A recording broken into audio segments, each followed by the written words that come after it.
114 to 102. Behind some Steph Curry heroics, 28 points for the guy who is just 10 days shy of his 37th birthday. It's a final now. The Warriors win 114 to 102. That was fun. Another Warriors win, a 3-1 road trip. They're now 6 games over 500 at 34-28. And don't look now, they're making it interesting in the Western Conference standings. And I ain't just talking about the 6th seed. They are within 3 games of Houston, who has already lost today for the 5 seed. I'll let you know what else is going on around the Western Conference before we get on out of here tonight. But welcome in. It's Warriors wrap up here on 95.7 The Game. Mark Grandy with you after the Dubs go into Madison Square Garden and they upset the Knicks. Again, the final score, 114-102. The Dubs now 3-1 on this road trip. They're now 9-2 in the Jimmy Butler era. And in games in which he's played, the Warriors are 9-1. They're 6 games over 500 for the first time since November 27th. And again, with the win, they're only 3 games out of the 5 seed. And if they get a favorable result tonight in the desert, they could be even further ahead of those chasing them for the 6th seed. We'll let you know everything that's happened around the Western Conference before we leave tonight. But this was an important game for the Warriors. You felt like on Saturday in Philadelphia, they let one get away that they should not have. Tonight was kind of the flip side of that. This was a game that you're on the road, on a back-to-back. This is by far the toughest opponent of your road trip. You're relatively healthy, still no Kuminga, and you don't have GP2, who suffered a nasal fracture late in the game last night in Charlotte. So you're kind of wondering exactly what you're going to get from the rest of your roster on the back-to-back. But you get a little bit of a break because Karl Anthony Towns misses tonight for New York due to personal reasons. He's obviously having an amazing season. They might be better defensively without him, but they're worse overall without him. He's having a great season, and you earn a win, and you sneak out of New York with a win on Draymond Green's 35th birthday. Now you have a day off in New York City ahead of the Nets on a Thursday. I'm sure the Warriors are going to enjoy themselves tonight celebrating this win and Draymond Green's 35th birthday. I mean, they deserve it after this win. Again, the final score, 114-102. And the Warriors, they did it in the second half. Down by 8 at halftime. Down by 8 at half. And they outscore the Knicks 67-47 in the second half. They controlled the second half from the jump. And really, they did it with defense. We're going to talk a lot about Steph and about Jimmy Butler specifically in the second half. I thought Jimmy Butler was huge in the second half to the point where I was kind of thinking about what the takeaway was through the first half. And I'm thinking about what I'm going to sit here and talk to you guys about if the second half plays out the way the first half was. And it was going to be a message to Jimmy Butler saying, hey, Jimmy, when Buddy Hield isn't scoring, when Moses Moody isn't scoring, when Podziemski isn't scoring, as kind of was happening in that first half, when Quentin Post isn't scoring, which is what happened today, Jimmy, we're going to need more from you. You need to score more.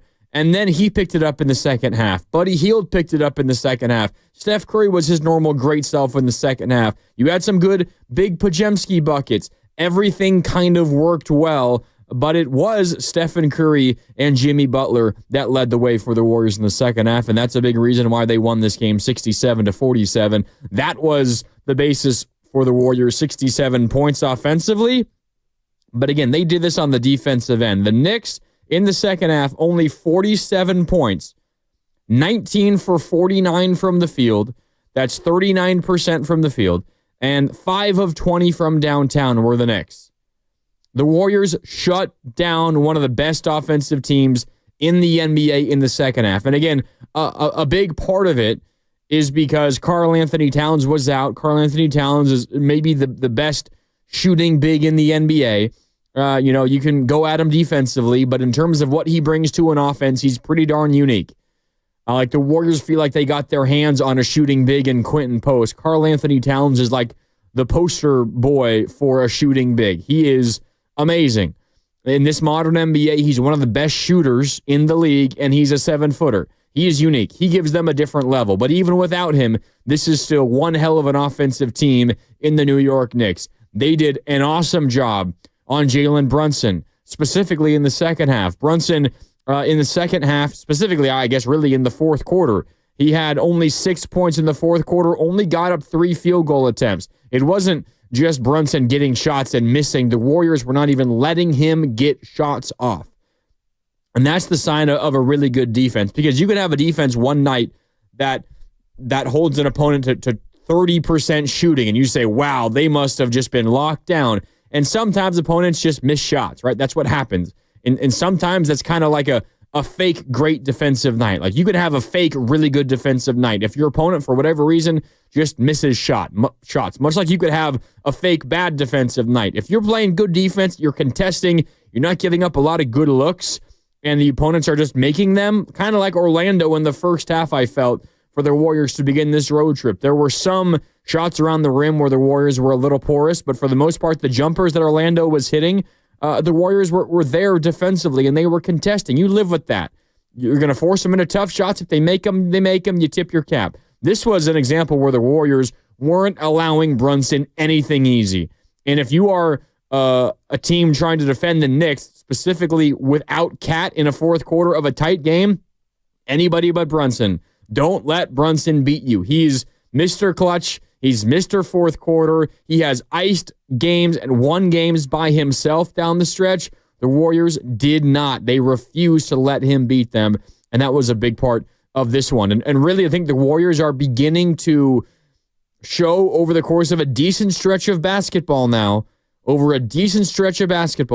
Warriors are showing that they are a legitimate two-way basketball team. And the first half offense, man, that was a rough watch. They are getting good looks, but the basis is they just don't really have a lot of good shooters. We can talk about that, because that's what I was going to talk about a lot here on Warriors Wrap-Up if this turned out to be a loss. If the second half played out the way the first half was. It was, man, the Warriors shooters, I mean, they really don't have shooters. That was difficult. But in the second half, you were managing to continue to get good looks. You were making a few more of them, specifically from downtown, and you were running, getting out in transition, and scoring in the paint. 67 points in the second half. This is not a great Knicks defensive team, but 67 points in any half, that is an amazing number. And the Warriors did that on one end, and then they held the Knicks to, in the game, only 102 points. That's an amazing defensive effort in this day and age of NBA basketball, but only 47 points in the second half, and you win the game, again, 114-102. The Warriors' identity is beginning to develop when they're playing their best basketball, when you're getting something from the supporting cast, whether it is Jimmy Butler scoring up in double figures and getting to 19 points tonight, whether it is Podziemski also getting to 19 points tonight, whether it's Buddy Hield, his second consecutive positive game. He had a really rough first half, and in fact, for the majority of the first half, he was darn near unplayable. But boy, was he huge in the second half. He finishes with 15 points, 6 of 13 from the field, and 3 of 10 from downtown. You get any sorts of contribution from the others, namely Podziemski, Moody, and Hield, and this is at least for now while Kuminga is still out, you become a threat offensively, and we know what they are defensively. I think the defense is here to stay. The question is, what is the offense going to look like on a night in and night out basis? Are they going to look a little bit more like the team from the first half tonight, which could not hit the broadside of a barn? Or are they going to look like the team from the second half tonight, which was getting those good looks, making them more often, and also playing smart, under-control basketball, and also going to the rim when the situation called for it? Because if they play like they did in the second half tonight on offense, we know what they are defensively, and then the basis of this basketball team, the identity of this basketball team is one that can be elite defensively and really, really good offensively. And that has always been the Warriors' recipe for winning in the postseason. We spend so much time fawning over Steph Curry and Klay Thompson and Kevin Durant and the brilliant passing of Draymond Green offensively, and obviously that has been a big part of Warriors basketball. But when they have won the championship, the 4 times they've won championships, they've been a top 10, and I think more often than not, a top 5 defense. And that kind of gets forgotten about, or at least pushed to the back burner, when you got Steph breaking records and Klay getting hot and making all these threes, and you've got the effortless offense of Kevin Durant. But the backbone of the Warriors has always been defense, And ever since Jimmy Butler has debuted and played games as a Warrior, they have been elite defensively, and I think that is here to stay. The question now is just who are they going to be consistently on offense? I think Kuminga will help there. We can get to that a little bit later on here on Warriors Wrap-Up. But a really nice win. A really, really nice win. You kind of felt like you wanted this one after you lost in Philadelphia. You're going for the 4-1 road trip. Now the only thing standing between you and that 4-1 road trip is the Nets on Thursday. And at this point in the season, we can be honest, the Nets more interested in losing basketball games than winning. And the Warriors, they get a hell of a win, 114-102, outscore the Knicks 67-47 in the second half. And it was Steph and it was Jimmy Butler leading the way. And considering how that first half went, it had to be that way. You got other contributions, but you simply needed more from Jimmy Butler, and he got you going in the second half. He was much improved in the second half. Jimmy Butler in the first half, just 6 points on 3 of 7 shooting, inexplicably took 2 threes that were not wide open early in the shot clock. Made no sense to me. A whole lot better in the second half. He finishes the second half with 13 points, 3 of 5 from the field, got to the free throw line 9 times after not attempting a single free throw in the first half to finish with those 19 points, 6 of 12 from the field, and again, those 9 free throw attempts in which he made 7 of them, all of them coming in the second half. You needed that from Jimmy Butler, and it had kind of been absent for a little bit, right? He was not great offensively in terms of scoring in Orlando. He missed the game in Philadelphia on Saturday, and he didn't do a lot to score the basketball on Monday last night in Charlotte either. But tonight was a whole lot better, specifically in the second half. All right, 888-957-9570. That's the number to call. It's also our text line. Again, 888-957-9570. The 925, the 510, the 619, the 707 chiming in. Also on our YouTube chat, powered by First NorCal Credit Union, youtube.com/957 the game. I see you, Pierce. I see you, D-Lou. I see you, Brooklyn. I see you, Glenn. I see a few others as well as I continue to scroll back. Theodore, I see you. A couple of others. Appreciate everyone for tuning in wherever you are, however you are tuning in here to Warriors Wrap-Up. It's Mark Grandy with you on 95.7 The Game. Let's go out to the phone lines here. 888-957-9570. Adam is in the city, and he wants to join in on this conversation as the Warriors knock off the Knicks 114-102 in New York. Adam, what's up? You're on Warriors Wrap-Up. How you doing? I'm great. I'm just glad I'm getting to talk to back-to-back 95.7 The Game knockout champion Mark Grandy tonight. I appreciate that, Adam. Anytime. It's honestly, I mean, I got to give you some props on the airways that because I heard some talk on the radio that's like, oh, Grandy's just a knockout player. I'm like, no, a guy that can shoot jump shots for 2 straight years and win the thing. I'm like, I think the dude can hoop, but I'll get on to my point. I just think the Warriors, since this Butler trade, so there was like a time before the trade that if the Warriors got up 10 to 15 points, there was a good chance they were going to blow that lead, if not the game, but certainly like the big point spread. And ever since the trade, now you kind of see it now that they're kind of like how they used to be when they would get down a big. Not tonight wasn't big, but they were still down, and they can come back and win the game, and also just play good defense, get good ball movement, get off good shots. Obviously, we don't have a good sample or a large sample size of like good teams they've played against, but I think tonight was a good team. Yes, they didn't have Cap, but they're still the third team in the East. They're 40-21 now. It was just a great win, good ball movement all around, and thankfully Steph was able to play tonight as well and put on a show for the New York fans as well, because it was a little iffy going into it. Thanks. Yeah, no doubt. Thanks, Adam, and it was great to meet you yesterday at Chase.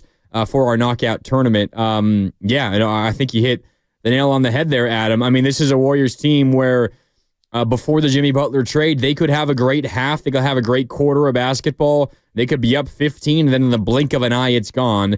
And also, I think the reverse, this was not a Warrior team that was built to overcome deficits, and they never were down like big here against the Knicks. I believe largest lead for the Knicks might have been 10. Let me see. Yeah, it was 10. The most the Warriors were down was 10, and that was in the first half or maybe very, very early in the second half. But the point is there was a lot of time left. So this wasn't a major lead that the Warriors had to overcome. But I think the reverse of what Adam is saying is also true. Not only were they a team that wasn't great at holding double-digit leads, but they weren't a team that was really constructed with the ability to come from behind, right?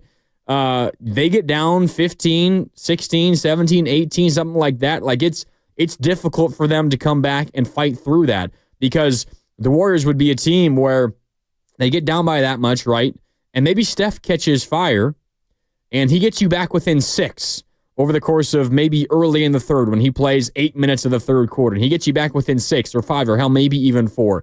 And then he has to rest for like 6 minutes. And normally what would happen is without Jimmy Butler on the floor, Steph would rest for those 6 minutes or so between the third and fourth quarters, and the opponent would push the lead right back up to like 15. So Steph, who had to exert, Steph and the rest of the team on the floor in those moments, but specifically Steph, would have to exert all that energy just to get back within striking distance. And then Steph, of course, would have to rest. When he rests, the lead balloons back up, and he has to do it all over again. And hell, he might still be able to do it and get you close, but then you get to a point where Steph's had to kind of be the driving force behind multiple double-digit comebacks, and you get to clutch time. And I think this is a big reason why the Warriors at times have been bad in clutch time, is because Steph just gets exhausted because he has to do all the heavy lifting. And while tonight wasn't necessarily great in terms of the Steph on-off differences, and I'll read you the numbers here in a sec, it is a little bit clearer that even when Steph is on the floor, when Jimmy Butler is sharing the floor with him, he doesn't have to do quite as much of the heavy lifting. Like, he's still the driving force behind it, but Steph doesn't have to be the guy that creates every single shot, and is the reason why the Warriors are getting any look. Like, Jimmy Butler can be a part of that. Of course, the other half also is when Steph is off the floor, Jimmy Butler is on the floor, and that should, in practice, in theory, and it has worked in practice to this point, it should make the non-Steph minutes better of late. And it hasn't been as great on this road trip, but overall, throughout the course of the Jimmy Butler era, which is now 11 games, 10 games in which he's played, the Warriors have been a whole lot better in the non-Steph minutes than they were before. Just to give you the numbers tonight in this one, this is something I love to track since the Jimmy Butler acquisition. With Steph on the floor tonight, the Warriors outscored the Knicks 93-70, and Steph played, let me get you the exact minute total. Steph played about 33 minutes tonight. In fact, just a little over 33 and 6 seconds. So that's less than 3 quarters. So a little less than 3 quarters, the Warriors outscored the Knicks 93-70 when Steph was on the floor. So plus 23. Warriors are plus 23 in Steph's minutes. In a game in which you win by 12, that means in the remaining amount of time, which is, again, about 15 or so minutes, the Knicks outscored the Warriors 32-21. So you have 15 minutes of basketball, which is a little more than a quarter, right? A quarter and 3 minutes, where the offense can only score 21 points. And that's minus 11 in that quarter plus 3 minutes. So that was the Steph on-off splits tonight, which again goes to show incredible Steph value, and you're getting it from him, and the team is performing at a really elite level. Not only are you scoring 93 points over the course of a little less than 3 quarters, but you are giving up only 70 in a little less than 3 quarters. That is really good offensive efficiency, and it is really good defensive efficiency.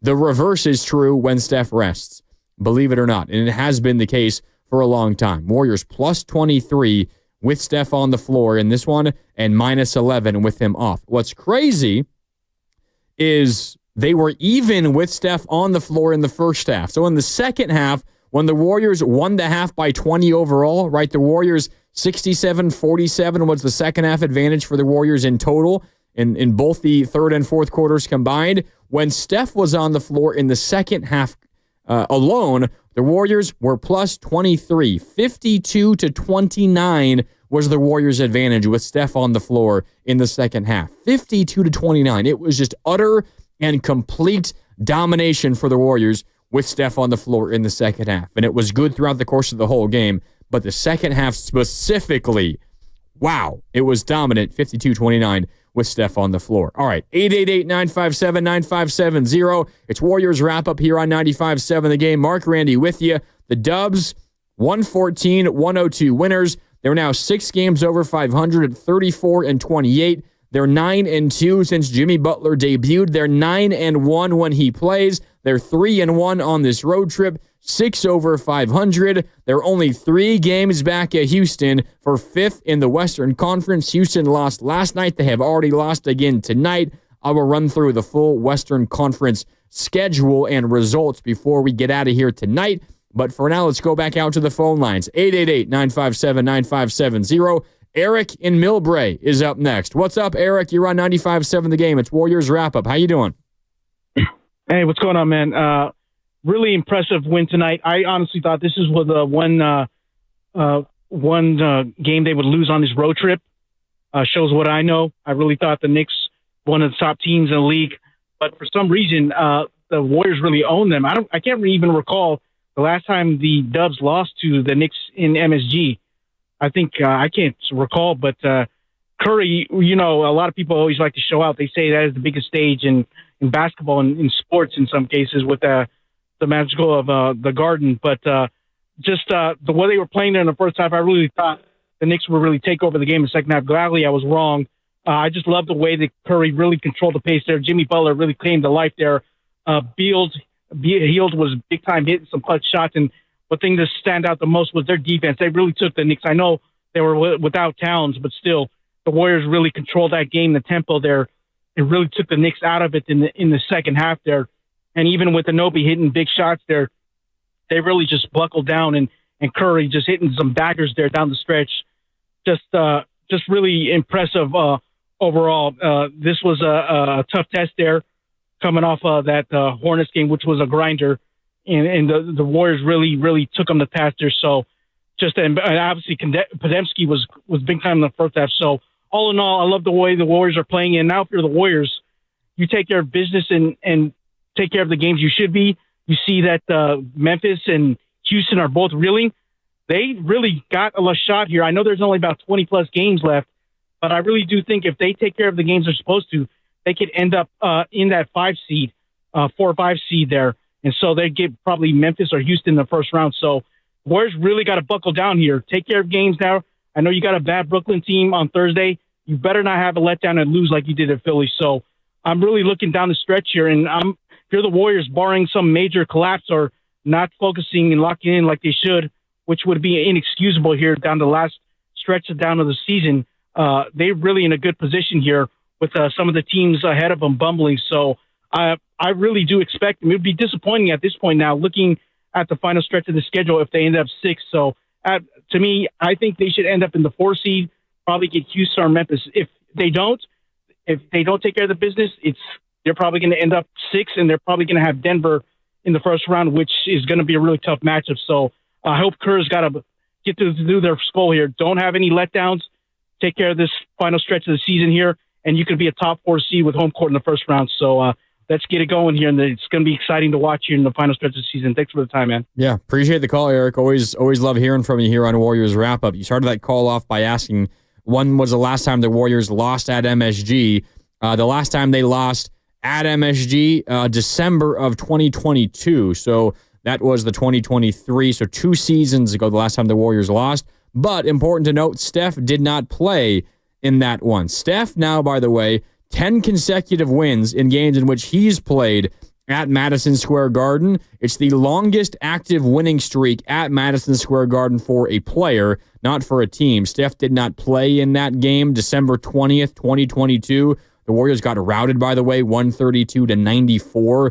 In that one, Steph did not play. But Steph has not lost in his last 10 appearances there. Last time he did lose, if you recall, when he kind of introduced himself on the world stage, 2013, February 27th, 2013, when the Warriors kind of became not the current iteration of the Warriors, but they started like introducing themselves as a legitimate player in the Western Conference when Steph scored 50+ and he had that amazing performance on ESPN. The Warriors actually lost that game, which I think a lot of us forget about because we just remember Steph's heroics. But the Warriors lost that game at MSG, but Steph since then has won 10 consecutive games there. It began, that streak for Steph, 10 straight wins at MSG. It began in February of 2014. He has not lost at MSG since. The Warriors have, but a game in which Steph did not play. So a good combination. You're right. Steph plays at MSG where the lights are brighter, where all the stars are out, and Steph generally plays at his best. And man, he was awesome in this game again tonight. He finishes with 28 points, 7 rebounds, 9 assists, just 2 turnovers, and he was awesome in the second half. You pair that with what Jimmy Butler did in the second half, with what Buddy Hield did in the second half, with what Pajemski did for the course of this basketball game, and then what the Warriors were defensively in this one.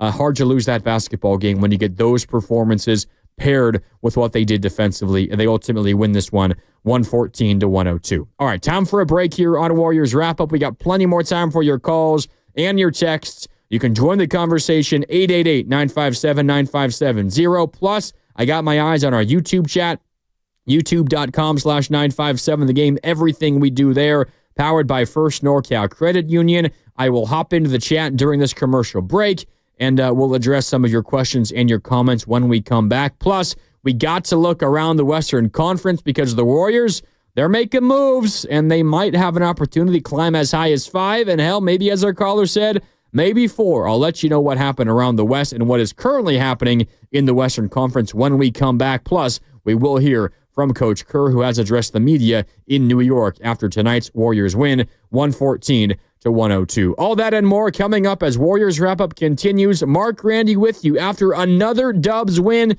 6 games over 500, 9-1 when Jimmy Butler plays. Lot to get into next on 95.7 The Game.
not in clutch time yet. That'll be in 25 seconds.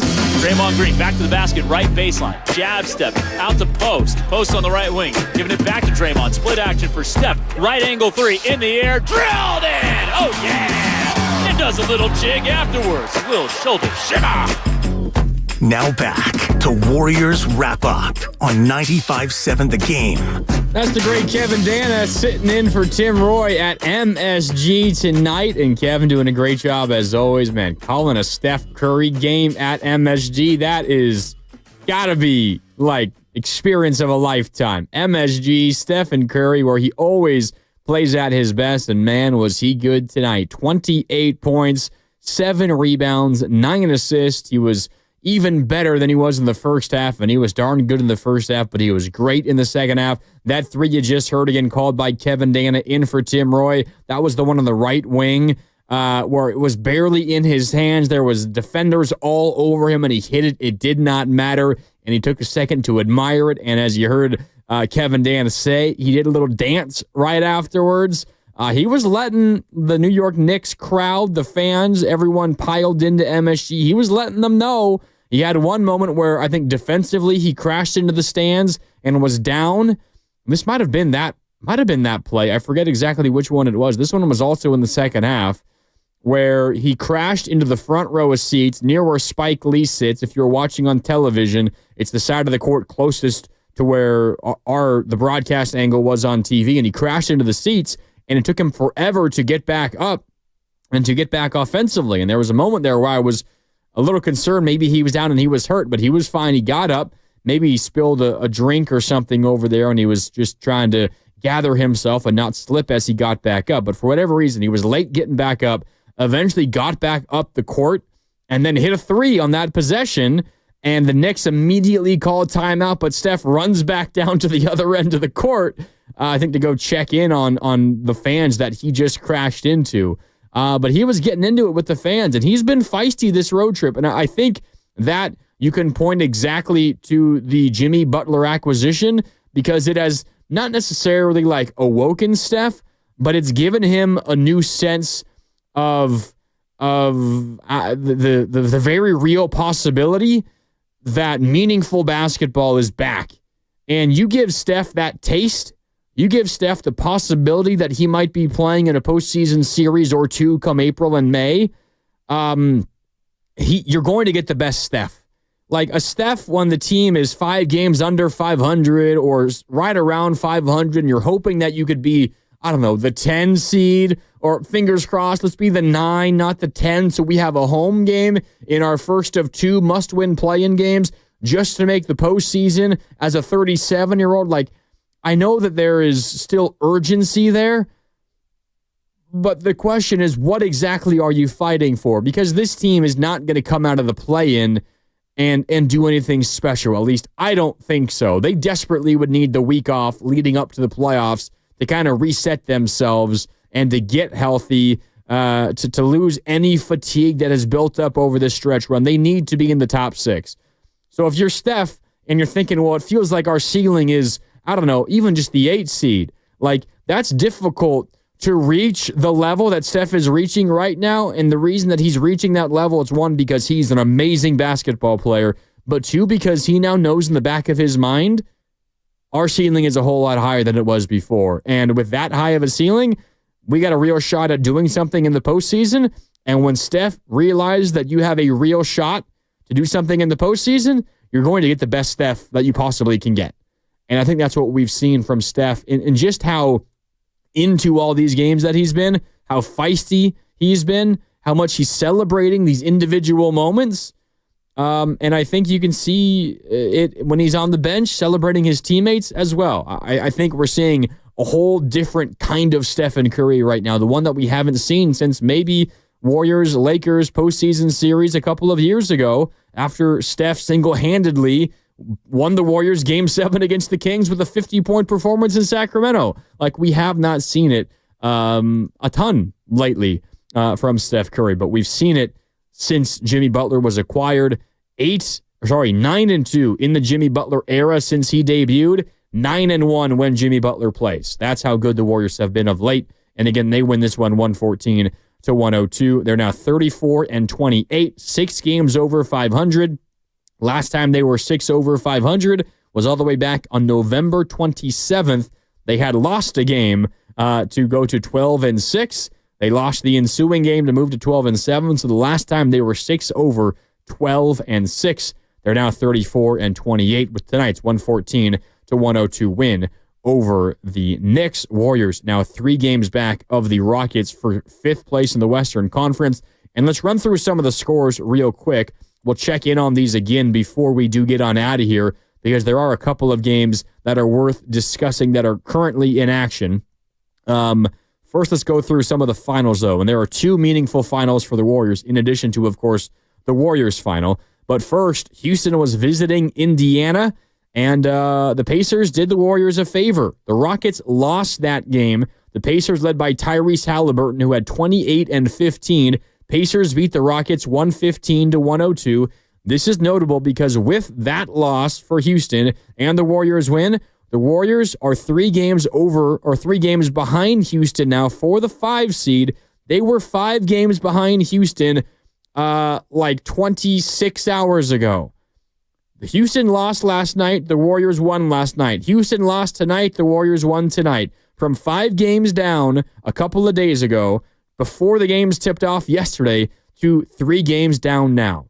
Hell of a 24 hours, 24 plus a few. Hell of like a 28-hour stretch for the Warriors. They gained 2 games on the Rockets. They're now only 3 games behind Houston for the 5. Memphis was idle. They are also tumbling down the Western Conference standings, losers of 7 of 10. And by the way, they got bad news today. Jaren Jackson Jr. injured his ankle in yesterday's loss to Atlanta. It's considered a grade 2 sprain, and he's considered week to week. In a week-to-week absence at this point of the regular season, we might not see Jaren Jackson again until potentially the postseason. Like, that is how realistic. I mean, week to week, when you only have 20 games left, not saying that it is going to be that way, but you've got less than 2 months of the regular season left. And if you're week to week, you might miss a month. You might. And we'll see eventually when he does return. But Memphis will now be tasked with stopping their slide without Jaren Jackson Jr., who might be, even though Ja is amazing, who might be their most important player. Memphis, though, was idle today. With the Warriors win, they're now 4.5 behind Memphis and only 3 behind Houston. Okay, so that was one result. Houston loses in Indiana. The other final that is important to the Warriors, the Philadelphia 76ers visiting the Timberwolves.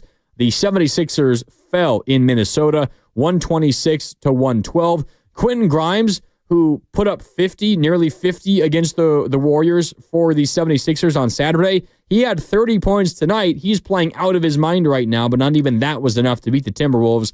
The T-Wolves win 126-112. With that win, Minnesota now 34-29. They stay only a half game behind the Warriors for 6th in the West. So the Warriors 34-28. Minnesota's win, again, they're only a half game behind at 34-29.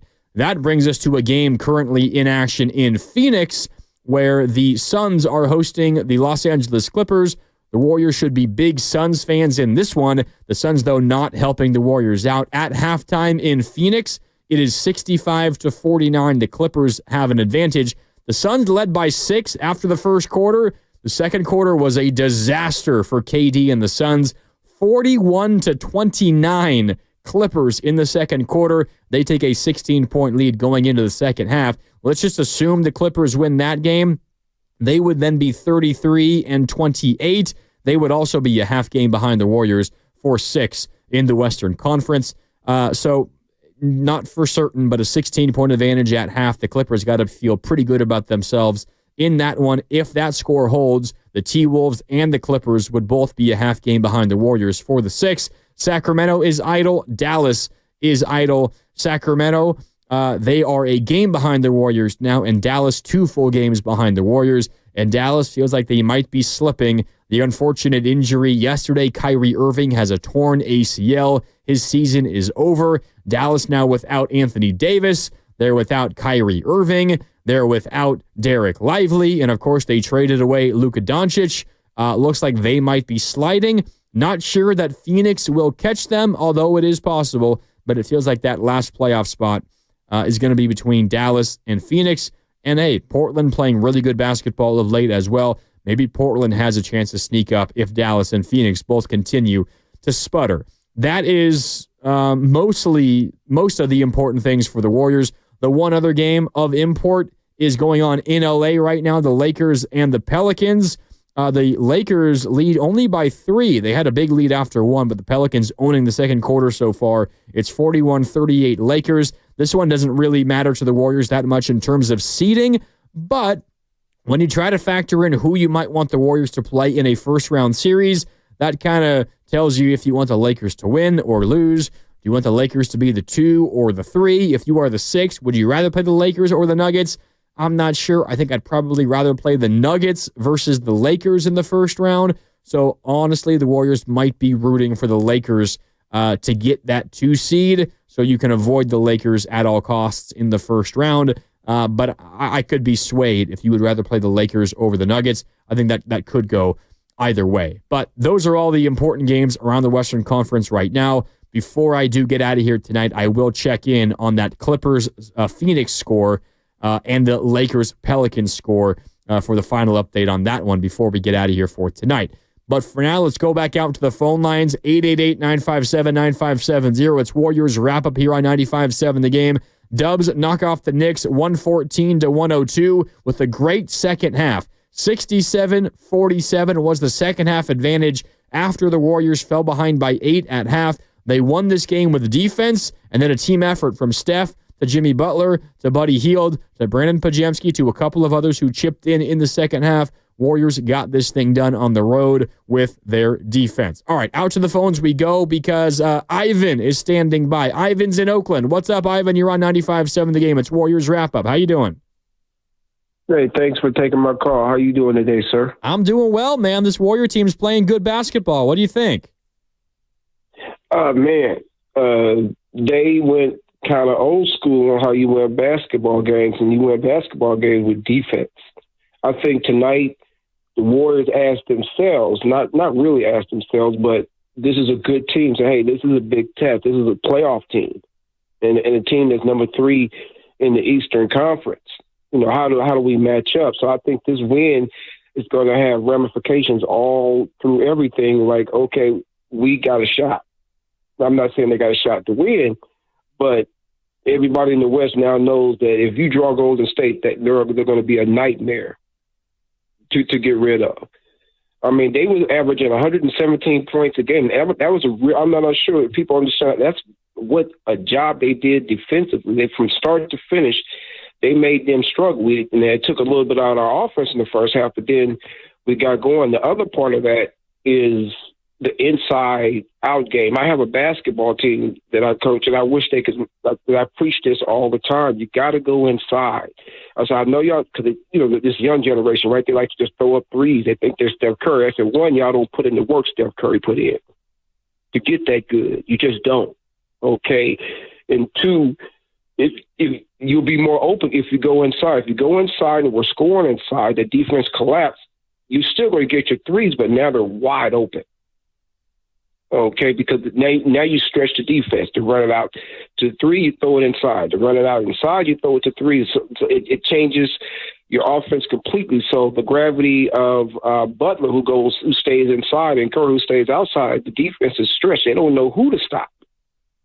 And then people like Pajemski and Buddy Hield, who got going, and the stretch 5 center. I can't think of his name. I haven't seen him enough yet. Quentin Post. Quentin Post. Okay, they're just sitting there like, wow, look at all the space we have. And that's why if they hit their shots, we're going to be awfully hard to beat. Awfully hard to beat. Okay, and so this was an important win. It tells me where the Warriors are. I'm not putting them in the finals, but if I was the West, I wouldn't want to see Golden State because of all the losses we took, man, we owe the board kind of. Okay, as far as when all them losses we took are coming back to haunt us where I think we should be. Okay, and so we owe the board right now. So right now, we can go easily out of the playoffs with 2 losses. If the bottom half of that crazy looking West at the bottom decides that they want to win some ball games. I mean, it's literally that close. So they can't even be satisfied. Just don't even look. We got to win. Okay, and so as long as we win, we'll be fine. Okay, if lose, I won't say look back, but man, it's gonna be tight down. It's gonna be tight down the stretch. This is gonna be fun to watch. Yeah. Okay, to see where we end up at. Yeah, I hear you, Ivan. Really good call. I mean, it is really tight. I mean, you can do nothing but play who's on your schedule and win those basketball games, and you control your own destiny. But, you slip up once or twice, somebody else catches fire, you could be right back in the play-in. So this is no time to rest on your laurels and to hope that what you've done over the last 10 games, last 11 games now since Jimmy Butler debuted, 9-2 in those 11, is enough to get you the 6th seed, because you're going to have to do it now for the final 20 games of your season. You're 34-28. You have played 62 games. You have 20 games left. How many of those final 20 are you going to win? You're 9-2 since Jimmy Butler debuted. So you got 20 games left. You played 11 with Jimmy. So you had 31 games when Jimmy Butler made his appearance with the Warriors. How many of those 31 were you going to win? Well, in the first 11, you've won 9 out of those 11. You're 9-2. Now you got 20 left. Can you go 15-5 in your final 20? Can you go 15-5? 15-5 would get you to 49 wins. And if you were to tell me when Jimmy Butler debuted, 31 games left, that the Warriors had an opportunity to go 24-7, I would have called you insane. But 15-5 over the final 20 does not seem that out of question, right? And that would get you to 49 wins. 49 wins, I guarantee you, would get you the 6th seed. At least it might get you up to the 4th seed. It very well could. And the Warriors have that in front of them. The 5 seed is certainly within reach. You're only 3 games behind Houston. You're 4.5 behind Memphis. Memphis is probably going to come down to earth, as they already have over their last 10, losers of 7 of their last 10. Now without Jaren Jackson Jr. for a lengthy period of time. They call him week to week with a grade 2 ankle sprain. If the Warriors stay healthy, they got a shot to climb as high as, I think, 4 in the Western Conference standings, because I think I just have too much respect for the Lakers and the Nuggets, who are each only 1 game ahead of Memphis, therefore not that much beyond the Grizzlies. If the Warriors were to catch Memphis, why can't they catch Denver or the Lakers? Because I don't expect either of those teams to lose as many games as I would expect Memphis to down the stretch. But the 4 seed, I think, is the very highest the Warriors can go, and that is certainly within the realm of possibility for the Warriors. The other thing that Ivan was talking about was, well, you get those others to hit shots, and he mentioned Quentin Post, who I think had one of his worst games as a pro tonight. It happens. I mean, he's a rookie picked in the 2nd round. Not every game is going to score 15 points. The guy in the paint, when defenses pressure him, he doesn't quite have the wherewithal to take contact and to score through contact and to take the ball up strong to the rim. He's going to get better at that, but he had a couple of turnovers, got locked up, lost the ball out of bounds, had one moment, and it was originally called a foul in the 4th quarter, was overturned, and it was a turnover where Cam Payne knocked the ball away from him in the right corner. It's going to happen at times. Quentin Post has been a godsend for the Warriors of late. He's been amazing. Tonight was not a very good night. But as Ivan said, when the others hit shots, this is a team that becomes very difficult to beat. The issue is you can't really count on that consistently. Buddy Hield in the first half was absolutely miserable. First half, Buddy Hield was terrible. He was really good in the second half. Podziemski's had some really rough shooting games of late. Moody, his shot has kind of left him on this road trip. You haven't gotten consistent scoring from the others, which why I think you needed more from Jimmy Butler in this game. He gave it to you in the second half. It's also why I think Jonathan Kuminga's return, which kind of frustratingly has continued to be pushed off. That ankle is continuing to be difficult for him on this rehab process, but why his return is going to be very important, because you feel like he can be a consistent, 3rd or 4th scorer for you every single night. That's why that's important, but it's also why if you get any sorts of consistency from Hield or from Moody or from Podziemski, you're going to be a really, really tough out when the postseason comes around, because you know what you're going to get from Steph And you know what postseason Jimmy is, and it is still a real thing. Postseason Jimmy, playoff Jimmy, will reach another gear. We haven't yet seen it as Warrior fans, as a member of the Golden State Warriors just yet. Okay, back out to the phones we go. 888-957-9570. Philmo Mike is on the line. What's up, Philmo? You're on with Grandy here on Warriors Wrap-Up. How you doing? Oh, I'm good, Grandy. How you doing, man? Great win. Man, if you've never been to New York, man, I'm just going to say the energy is like no other, man. Every area got the energy, but you want to turn up in NYC. And happy birthday to Draymond Green. I know he's going to have hella fun out there in New York. But with the win, great win, the Niners, the Warriors, this show resiliency. And I just want people to realize, like, Draymond, when he came into the league, he was he was a second-round pick. I mean, if you could do it over, he wouldn't be no second-round pick, of course. But, like, when you look at it, like, a tweener was a bad thing. Him and Steph, they were both tweeners, and that was a bad thing. And they kind of, like, turned it around and made it a good thing. I just think that's a beautiful thing.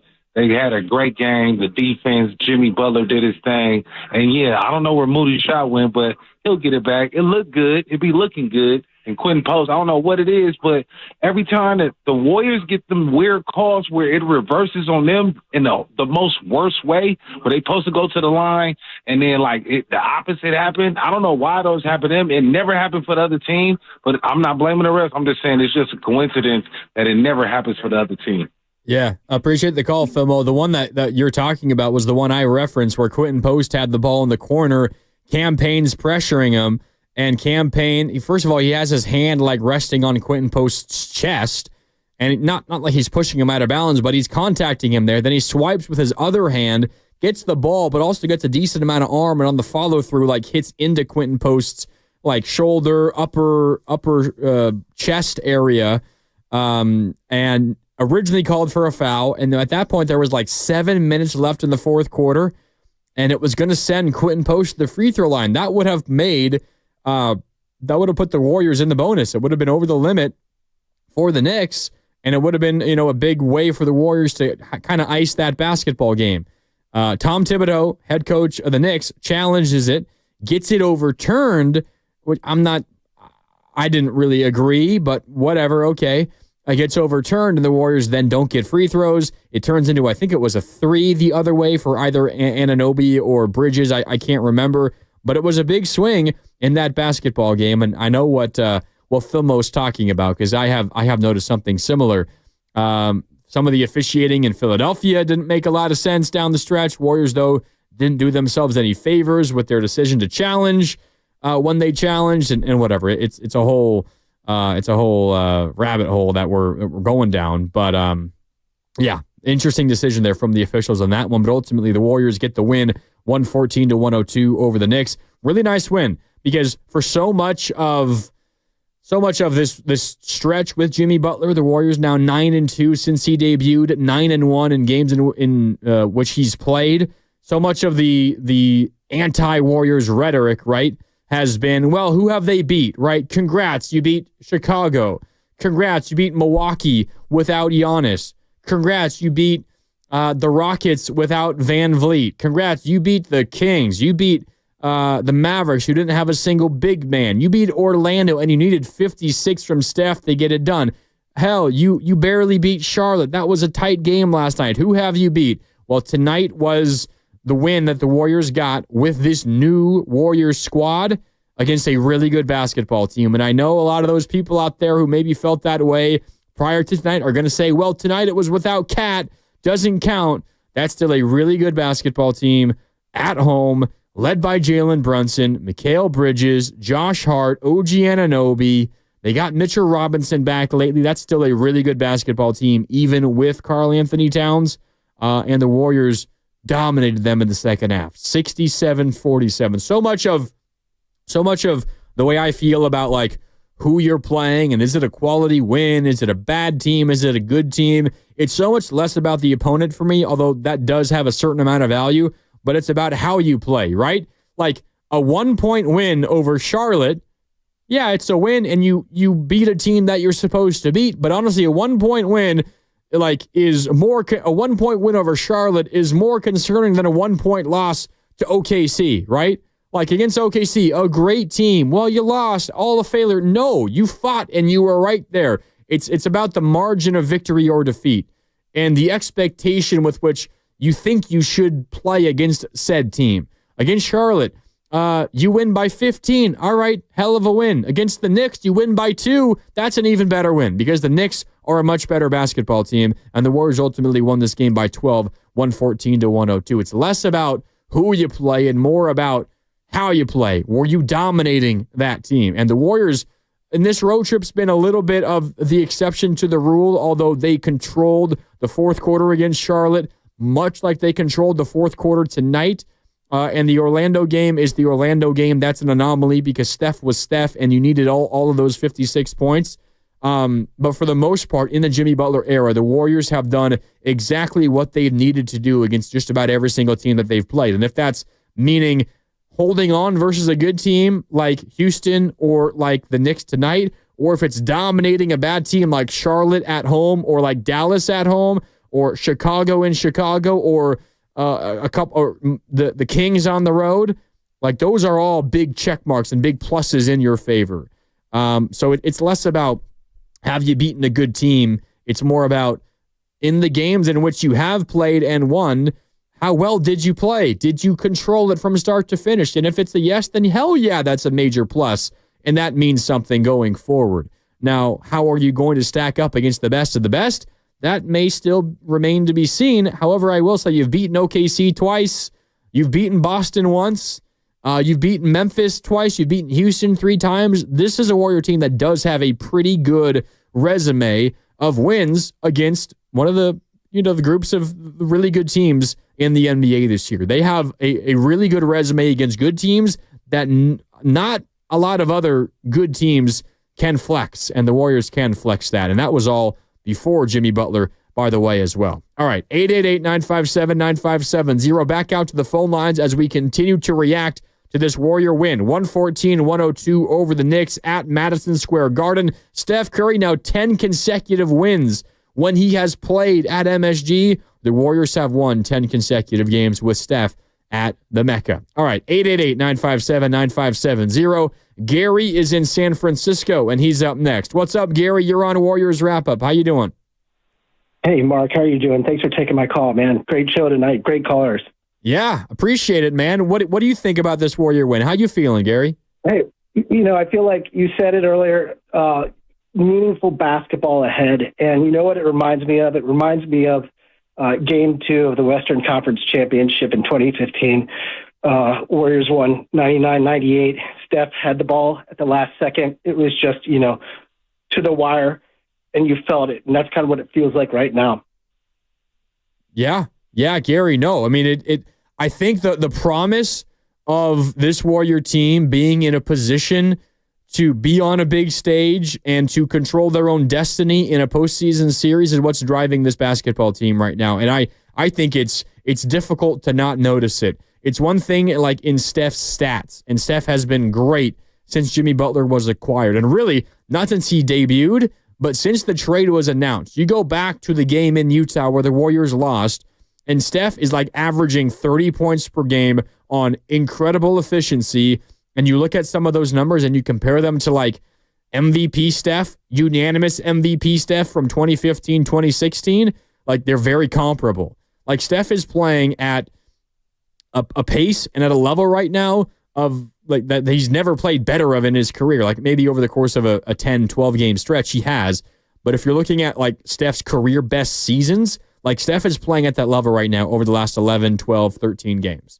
That's how good Steph has been. And it's because not that he didn't care earlier, not that he didn't feel any urgency when this team was floundering and was right around 500 or was a game below or whatever the case was, but you can't, it's kind of like when you're in practice or whether it's basketball or it's baseball, like, right, you can't simulate real live action, right? You can't simulate real in-game NBA action. Or if you're a hitter coming off of the injured list, trying to get back into a rhythm, like you can't simulate live pitching. You can try everything possible, every resource that you have.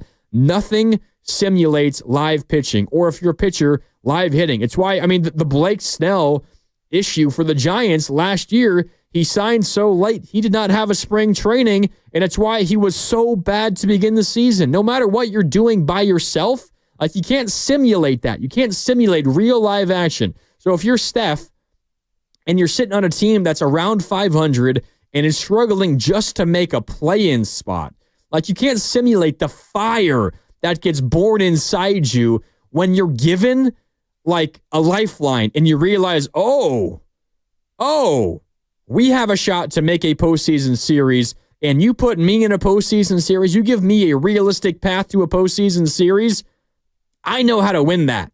Just get me there. And you can't simulate that kind of fire and that enthusiasm. And again, as I said earlier, and as our caller reiterated, the promise of meaningful basketball. I think that's the easiest way to say it. The promise of meaningful basketball is back, and Steph feels it, and as a result, he's playing a whole hell of a lot harder with a little bit more passion, and it's showing up, I think, on the basketball court for the Warriors of late, because they're going to need Steph to be great. We know that. A great Steph means a great Warrior team. An average Steph means an average Warriors basketball team. They need him to be great if they're going to have a shot. He has been great, and I mean great, like in all caps. He's been great since the Jimmy Butler acquisition was announced. All right, back out to the phone lines, 888-957-9570. Coach Duran now wants to join the conversation. Coach Duran is chilling out in Union City. What's up, Coach? You're on Warriors Wrap-Up. How you doing? Hey, how's it going? Oh, man, that was an extravagant, brilliant, and stupendous Warriors victory today. We came, we saw Madison Square Garden, we got that victory. Yeah, that was awesome. I'm loving the connection with everybody. It wasn't the prettiest win, but hey, we'll take it. A win is a win. Dubs came through, and now we're on to Brooklyn on Saturday. Let's go, Dub Nation. We're coming for it all. Yeah, thanks, Coach Duran. The Brooklyn game's on Thursday, but other than that, really love it and love your passion. I think there's a lot of confidence in the Warriors fan base right now. Now, I will say, not to try to be, a Debbie Downer, but we can't forget how ugly that first half was, right? I mean, that first half was really rough. And if they followed up that first half with a similar second half, this postgame would have had an entirely different feel, because that would have been the first real stinker the Warriors played with Jimmy Butler. And, the first half offense was ugly. Not that the execution was terrible. They were getting open looks. But Buddy Hield in the first half, darn near unplayable. Moses Moody, his shot, as we talked about earlier, his shot has kind of left him of late. Podziemski, his shot hadn't been great this road trip either. Podziemski, though, quietly had himself a really good game tonight. He had 19 points, 8 of 16 from the field, 2 of 6 from downtown. But, let's just take a look at some of the first half numbers. First half here. First half for the Warriors, Podziemski was one of the few Warriors to show up. He had 12 points in the first half, 5 of 9 from the field, 1 of 4 from downtown. But Buddy Hield, 2 for 8 from the field, 1 of 7 from deep. Pair that with what he does defensively, which generally speaking is just not good.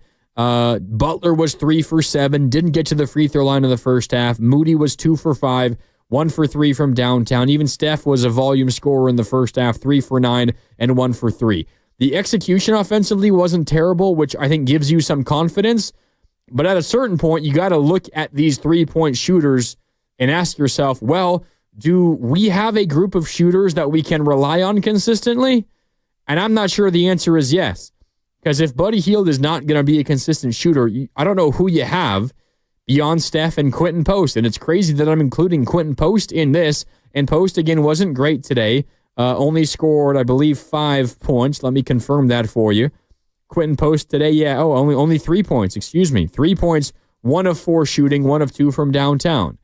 But if I were to ask you, 3-point shooters on this Warrior team that you're most confident in to make an open one, it's Steph by a mile, and then a little bit of a drop-off, and then Quentin Post, and then a long drop-off.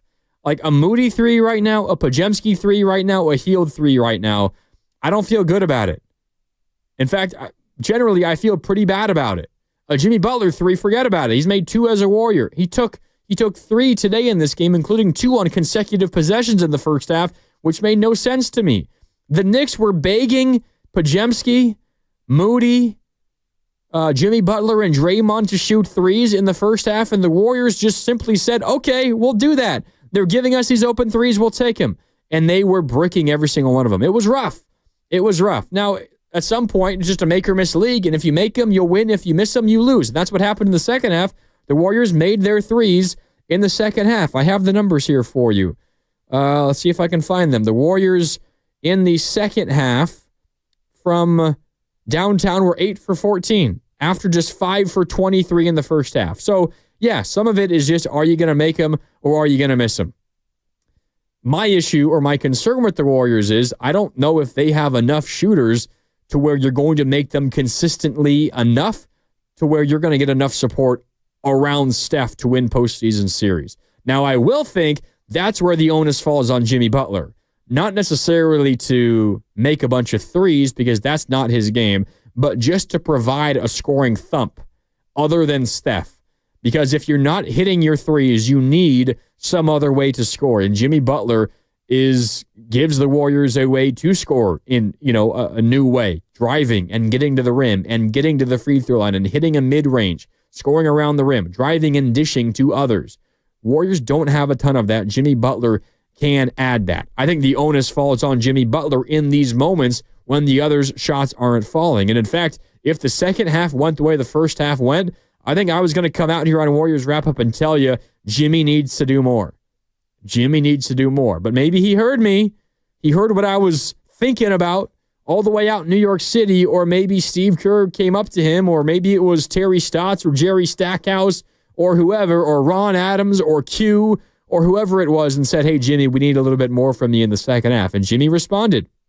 Jimmy Butler in the second half, after he had just 7 points in the first half and did not get to the free throw line a single time. Jimmy Butler in the first half, let me double check. In fact, only had 6 points in the first half and did not get to the free throw line a single time. In the second half, Jimmy Butler scored 13 points, got to the line 9 times. You just simply need more from Jimmy. He gave that to you in the second half, and that's a big reason why you won this basketball game. And if the Warriors get in a similar situation where their shots are not falling in a basketball game, in a big game that they need, whether it's down the stretch of the regular season for seeding purposes or it's in the postseason, and Hield's shot isn't falling, and Podziemski's shot isn't falling, and Moody's shot isn't falling, and maybe at that point Kuminga's back, but he can't get a rhythm. It's just, all right, greatness to Steph, greatness to Jimmy, carry us. And the Warriors will need more of that from Jimmy Butler. He's had a couple of down games offensively, and this isn't like a referendum on the deal. Of course not. They're 9-1 when he plays. He has been a godsend for this Warrior team, but there will be moments when the others are not hitting, specifically road playoff games. Do you trust Moody to get you 12 points in a road playoff game? Maybe, but I don't feel great counting on it. I don't feel great predicting that. Is Podziemski going to get you 15 on the road in LA versus the Lakers in a potential first or second round series? That seems difficult to me. I don't feel great counting on that. So it's going to be up to Jimmy at times to say, all right, instead of giving us 15, I'm going to give you 24 tonight, and I'm going to make up for that difference. Now, I think the other part of this, the other half of this is where Jonathan Kuminga fits in, because this is a Warrior team that, as we were just talking about, I don't think they don't have a depth of shooting. They don't have a lot of great shooters. You have Steph, and then you've got a second-round rookie in Quentin Post, and then you've got a lot of inconsistency. Now, that could change, and, someone could really step up and improve and play more consistently, and you better hope that's going to happen if you're the Warriors. But if it doesn't, and your three-point shot isn't falling, maybe for everyone not named Steph, you need another way to score, and it's what Jimmy Butler does, but it's also what Kuminga does. Because besides Kuminga and Jimmy Butler, the Warriors have so many basketball players, so many who drive with the intention of passing, right? Draymond drives to pass, and even at times, Jimmy Butler drives to pass. It's not like a knock, but the Warriors just have so many players that drive and look to pass. They do not drive and look to score. Draymond drives to pass. Podziemski drives to pass. At times, Jimmy Butler drives to pass. You know what Kuminga drives to do? He drives to score. He drives to posterize you. He drives to get to the free throw line, to the point where sometimes he's a little too aggressive in that sense, to the point where, hey, JK, developing a little of a drive and dish, drop it off to a cutting big, like that would be a big plus in his direction. But the Warriors have so many players who drive to pass, and they also have so many players. Moody is one. Podziemski is one. Draymond, maybe one. Quentin Post is maybe not a driver, but in the paint. Those are all a bunch of guys who, when they get down low, they just simply have a really hard time finishing through contact. Taking contact, absorbing contact, and finishing at the rim. Kuminga has that skill set. He can do that. And I think if the Warriors' threes aren't falling consistently, they're going to need all of that they could possibly get. So it's Butler and it's Kuminga driving, scoring, in traffic, at the rim, through contact, around contact, passing to a cutter, getting to the free throw line. That is the Warriors' cheat code if the threes are not falling. That is what this team is missing, and that is what I'm excited to see what it looks like when Kuminga is back, because there is no doubt a role for him in that specific situation. Threes are not falling. JK, get to the rim. Get us some easy points. We're begging you. Like Kuminga in the first half, he probably keeps the Warriors afloat, and then they maybe are only down by 2 instead of down by 8 at half. Like the first half was the half for JK. You're getting good looks. There's spacing on the floor, but the shots aren't falling. JK, get to the rim for us, please. The game was begging for that, and it's why I think Jimmy Butler recognized that and got to the free throw line 9 times in the second half of this game today. All right, 888-957-9570. More time for your calls, but first, let's go out to Steve Kerr in New York after his team's win 114-102 over the Knicks in New York City at Madison Square Garden. Here is Warriors head coach Steve Kerr discussing his team's win tonight. Really good win. They all count, obviously, but this felt good, on the road on a back-to-back against a great team. And kind of hanging in there when shots weren't going in the first half.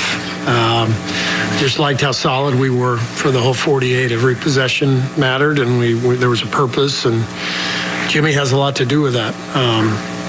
But I give all of our guys a lot of credit because they're finding a real identity, and it's fun to watch unfold. What would you said a real identity was? Two-way team. Last 10 games I think we're second in both offense and defense. Obviously small sample size, but that's when we got Jimmy, and so things have clearly turned with him. He's a great complement to what we already do, just with his ability to pass. But what he's adding is that maturity and poise that. We've made the Andre comparison. He's not the exact same player as Andre Iguodala, but he has the same influence.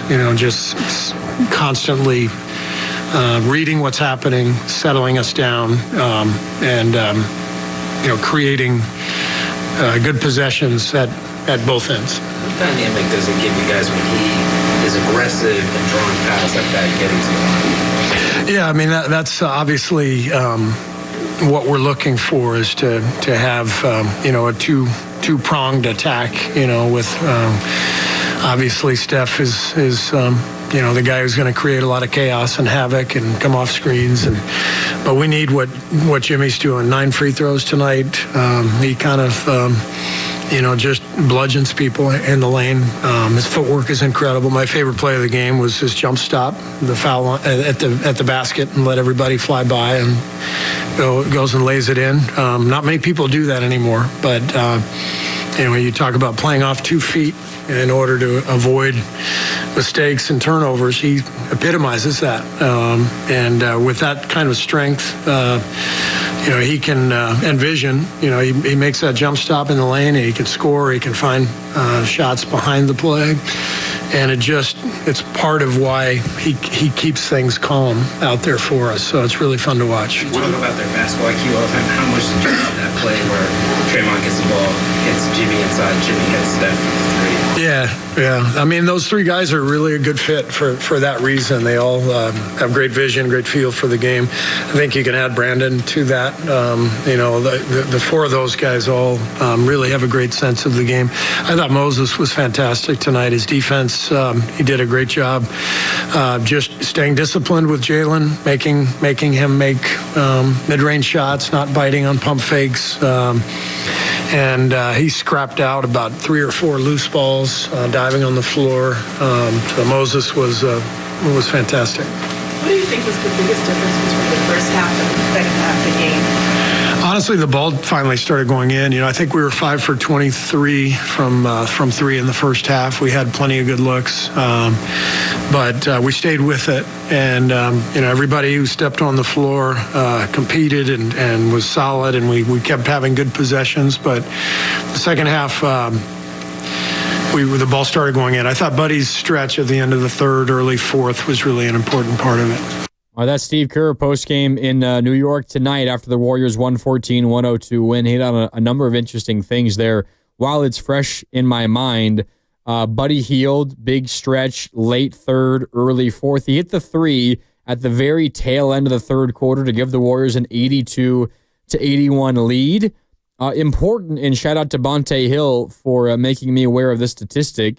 You watch Bonte, of course, do the pre and post on NBC Sports Bay Area. Of course, you know him as well here on 95.7 The Game. The Warriors, when leading after 3 quarters, and this statistic just blew me away because how many fourth quarter leads have the Warriors blown? It feels like a lot. The reason why, I think, is because those were actually deficits beginning the fourth quarter. Then the Warriors would have a great beginning to the fourth, and then they'd blow it the rest of the way. But Warriors, when leading after 3 quarters, and this now includes tonight, the Warriors are 32-4. 32-4 the Warriors are when leading after 3 quarters.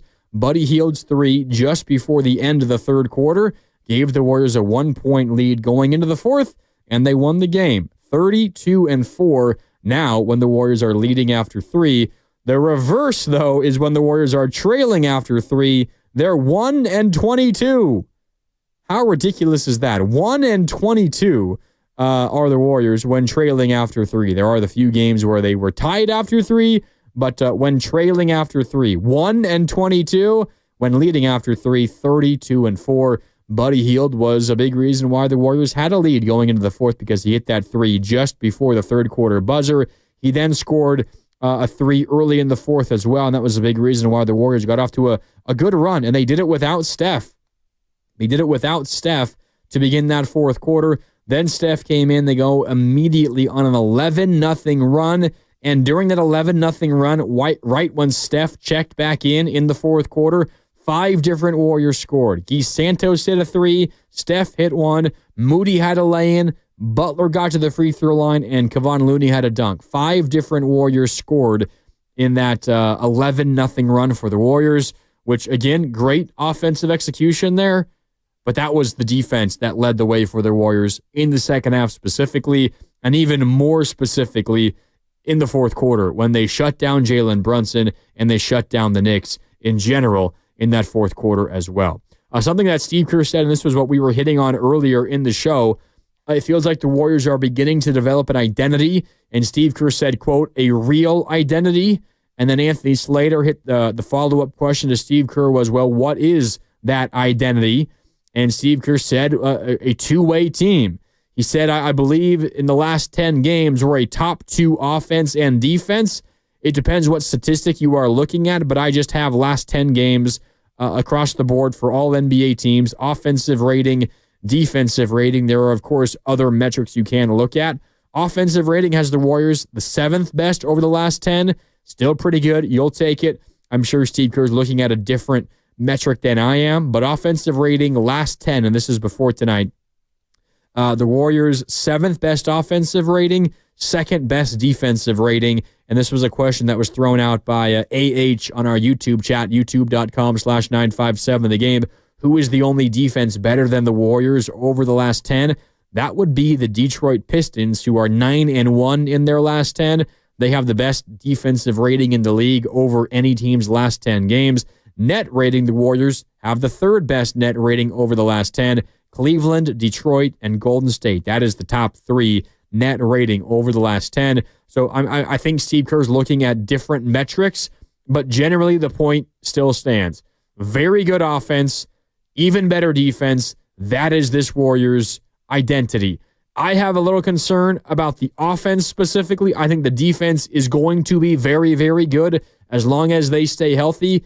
The offense, I think, is going to fluctuate, especially until Kuminga returns.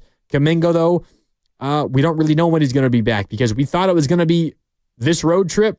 I think most of us, myself included, thought it was going to be before tonight. I thought it might be Charlotte last night, a soft landing spot, but clearly his ankle is not cooperating the way they had hoped. I would not be shocked if he does not play on Thursday and the Warriors wait until they return home on Saturday to play him in front of the home crowd in Chase Center when the Warriors host the Detroit Pistons, who, as we just got done talking about, playing really, really good basketball of late. But whenever Kuminga comes back, he is going to help. But until he does, and until he gets back into a rhythm, I do have concerns about the Warriors' offense on a night-to-night basis. There will be games where they score 130. There might be games where they still only score 105.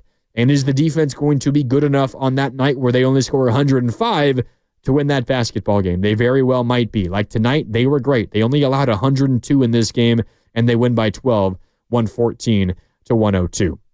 All right, let's continue on here on Warriors Wrap-Up. Let's get to our Crashing the Board segment, which is brought to you by Chilton Auto Body, the Bay Area leader in collision repair.